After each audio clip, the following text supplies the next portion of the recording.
Welcome to PS Tamil academy YouTube channel. இன்றைக்கி நாம் பார்க்க போகிறது தொல்லியலினுடைய வகைகள் அப்படின்னு பார்க்குற பொழுது அதை 5 வகையாக பிரிச்சிருப்பாங்க. ஒன்று பொருளாதார தொல்லியல், இன மரபு தொல்லியல், நீரடி அகழாய்வு, ஆகாய நிழற்பட தொல்லியல், அழிவு மீட்பு தொல்லியல். இந்த மாதிரி 5 வகையாக பிரிச்சிருப்பாங்க.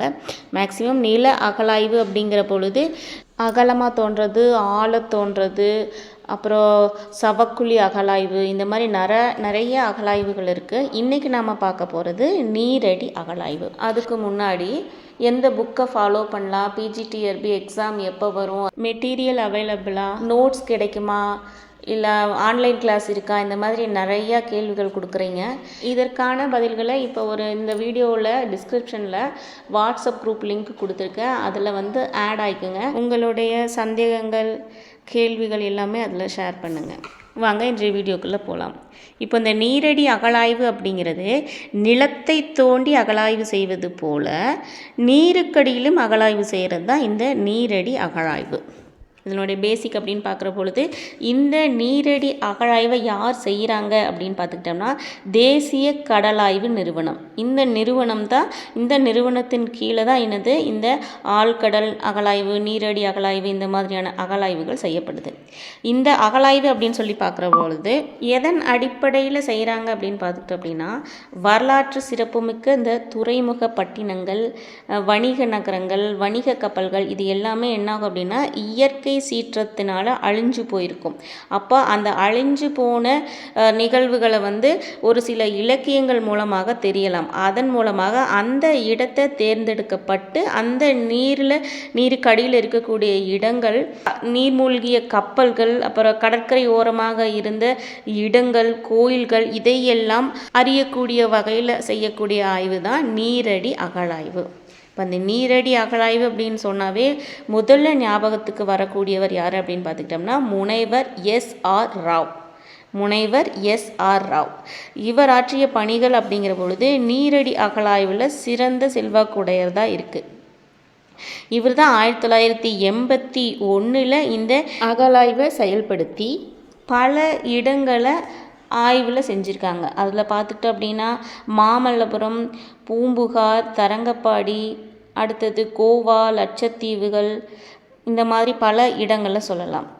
அடுத்து பார்த்துக்கிட்டோம்னா 1983 தஞ்சாவூரில் நீர் அகழாய்வு மையம் ஒன்று ஏற்படுத்தினாங்க. அதில் விக்டர் ராஜமாணிக்கம் அவர்கள் தீபகற்ப பகுதிகளில் இருக்கக்கூடிய காணப்பட்ட இரும்பு மற்றும் கல் நங்கூரங்கள் பலவற்றை கண்டுபிடிச்சு கொடுத்துருக்காரு. யார் அப்படின்னா விக்டர் ராஜமாணிக்கம். இதுக்கடுத்து பார்க்குற பொழுது விசாகப்பட்டினத்தை பற்றி ஆராய்ச்சி செஞ்சுருக்கிறாரு கங்காதரன். அவர் விசாகப்பட்டினத்தோடு ஒட்டி இருக்கக்கூடிய கடற்கரை பகுதியில் ஆய்வு செஞ்ச பொழுது கடல் கொண்ட 11ஆம் நூற்றாண்டு சிவன் கோயில் ஒன்றை அவர் தன்னுடைய ஆய்வில் வெளிப்படுத்தியிருக்கிறார். 11ஆம் நூற்றாண்டில் இருந்த சிவன் கோயில் ஒன்றை வெளிப்படுத்தி காட்டியவர் யாருன்னா திரு கங்காதரன். இப்போ 3 பேர்த்த பார்த்துட்டோம். முனைவர் ராவ், அடுத்தது விக்டர் ராஜமாணிக்கம், அடுத்தது கங்காதரன். தமிழக அகழாய்வு வச்சு பார்க்குற பொழுது 2 பேர் வருவாங்க. அதில் நாகசாமி, அடுத்தது நடன காசிநாதன். அதில் முக்கியமாக பார்த்துக்கிட்டோம்னா நாகசாமி அவர்கள் பூம்புகாரை பற்றியும் சங்க இலக்கியங்கள் கூறப்பட்டுள்ள செய்திகளையும் உண்மையென இந்த உலகிற்கு உணர்த்தணும் அப்படின்னு தமிழக அரசுக்கு சொல்லி அதுக்கு பர்மிஷன் வாங்கி தென்னிந்தியாவிலேயே முதல்ல ஆழ்கடல் அகழாய்வு மேற்கொண்டதும் தமிழக தொல்லியல் துறை என்ற ஒரு நற்பெயரையும் வாங்கி கொடுத்தவர் யாருன்னு கேட்டால் நாகசாமி தான். இந்த நீரடி அகழாய்வுக்கு நிறைய உபகரணங்கள் தேவைப்படும். இந்த 10 உபகரணங்கள் கொடுத்துருக்காங்க. இந்த 10மே உங்களுடைய மனசில் எப்பொழுதுமே பதியக்கூடிய வகையில் இந்த வீடியோ அமையும். பாருங்கள். First echo track, side scan sonar, proto magnetometer, mini ranger, ஆழ்கடல் நிழற்பட கருவி, ஆழ்கடல் வீடியோ கேமரா, ஆழ்கடல் வரைபட கருவி, டிரான்ஸ்மீட்டர்ஸ், நீர்மூழ்கி ஸ்கூட்டர், டிவி மானிட்டர். இந்த எக்கோ ட்ராக் அப்படிங்கிறது கடலினுடைய ஆழத்தை இந்த கருவியின் மூலமாக கண்டறியலாம் அப்படின்னு சொல்கிறாங்க. கடலினுடைய ஆழத்தை கண்டறிய பயன்படுவது இந்த எக்கோ ட்ராக். கடலின் கீழே அமைந்துள்ள தரைத்தளத்தில் காணப்படும் மண் மேட்டையும் அந்த மேடு பள்ளங்களை ஏற்றத்தாழ்வுகளையும் அந்த ஏற்றத்தாழ்வுகளில் இருக்கக்கூடிய உயர வித்தியாசங்கள், இது ஒரு 10 அடி இருக்குது, இந்த இது 50 அடி இருக்குது, இந்த மாதிரி உயர வித்தியாசங்களையும் குறித்து காட்டக்கூடிய கருவி தான் என்னது எக்கோ ட்ராக். இது ஒரு வரைபடத்துடன் இணைக்கப்பட்டிருப்பாங்க. இந்த கருவி எப்படி இயங்குது அப்படின்னா, கரையிலிருந்து கடலின் ஆழப்பகுதியை நோக்கி அது செலுத்தும் பொழுது இந்த எக்கோ ட்ராக் வழியாக தகவல்களை தெரிஞ்சுக்க முடியுது. அடுத்தது சைடு ஸ்கேன் சோனார். இது எதை காட்டுது அப்படின்னா, தொல்லியல் தடயங்களை கண்டறியும் கருவி அப்படின்னு சொல்கிறாங்க. தொல்லியல் அப்போ தடயங்களை கண்டுபிடிப்பாங்கன்னு சொல்கிறாங்கள்ல, அந்த தொல்லியல் தடயங்கள் கடலுக்கடியில் இருக்கக்கூடிய மண்மேடுகள், அங்கே புதைந்த பொருட்கள், சிதைந்த கப்பல்கள், இதில் இருக்கக்கூடிய அந்த தடயங்களை அறியக்கூடிய கருவி தான் சைட் ஸ்கேன் சோனார்.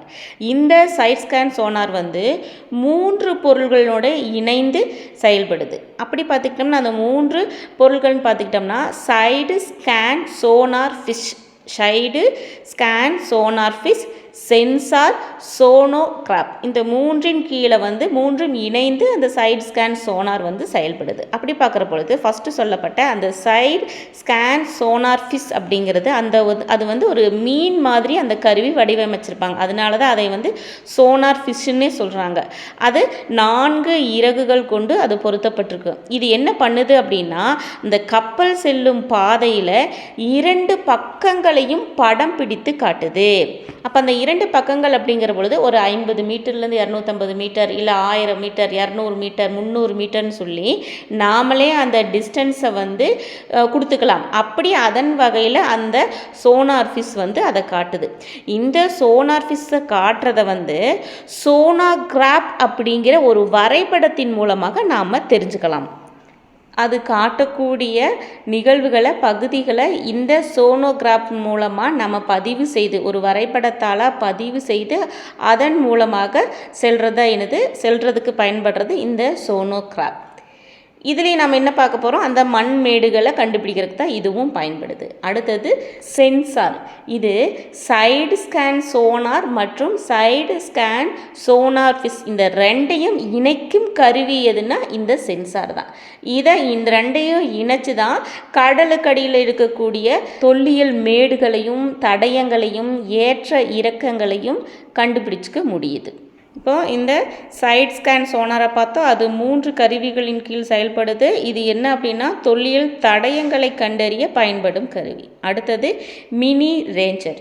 இது இருப்பிடத்தை குறிக்கும் கருவி. இப்போ ஒரு கடற்கரையிலிருந்து ஒரு கப்பல் எவ்வளோ தூரத்துக்கு போகுது அப்படிங்கிறத கண்டுபிடிக்கிறது தான் என்னது இந்த மினி ரேஞ்சர். அதாவது கப்பல் எந்த திசையிலிருந்து, இப்போ கிழக்கு திசையிலிருந்து போகுது அப்படின்னா அந்த திசையிலிருந்து எவ்வளோ தூரத்தில் அது போய்கிட்டு இருக்கு, எவ்வளோ தூரத்தில் அது நிற்கிது அப்படிங்கிறத கண்டறிஞ்சு சொல்லக்கூடிய கருவி தான் இந்த மினி ரேஞ்சர். அப்படி பார்க்குற பொழுது இந்த மினி ரேஞ்சர் மூலமாக ஒரு தூரத்துக்கு ஒரு 5000 கிலோமீட்டருக்கு போயிருச்சு அப்படின்னா, அப்போ அந்த இடத்துல தொல்லியல் தடயங்கள் ஏதாவது இருக்குது அப்படின்னா அங்கே என்ன பண்ணுவாங்கன்னா பலூன் கட்டி வச்சுருவாங்களாம். ஸோ இந்த இடத்துல தடயங்கள் இருக்குது, மேடு பள்ளங்கள் இருக்குது அப்படின்னு சொல்லி பலூன்ஸில் வச்சுருவாங்களா. அப்படி பார்க்குற பொழுது அங்கே போகிறவங்க என்ன பண்ணுவாங்க அப்படின்னா, இப்போ அங்கே இருக்குது அப்படின்னு சொல்லி அதன் கீழே அகழாய்வை தொடங்குவாங்க. ஸோ அது போகிற தூரத்தை கண்டுபிடிக்கக்கூடியது தான் என்னது இந்த மினி ரேஞ்சர்.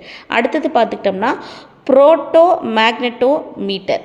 இது கடலுக்கடியில் இருக்கக்கூடிய இரும்பு கருவிகள், இரும்பு கலந்த உபகரணங்கள், சிதைக்கப்பட்ட கப்பல்கள் இருந்துச்சு அப்படின்னா ஒரு சவுண்டு கொடுத்து இந்த இடத்துல இந்த மாதிரியான பொருட்கள், இரும்பு கலந்த பொருட்கள் இருக்குது அப்படின்னு சொல்லக்கூடிய கருவி தான் என்னது மேக்னெட்டோ மீட்டர். அதுலேயே கொடுத்துட்டாங்க மேக்னெட்டோ மீட்டர். ஸோ கடலுக்கடியில் புதைந்து காணப்படுகின்ற இரும்பு பொருட்கள், அந்த காந்த ஈர்ப்பு சக்தி கொண்ட பொருட்களை கண்டறிய பயன்படும் கருவி தான் இந்த புரோட்டோ மேக்னெட்டோ மீட்டர்.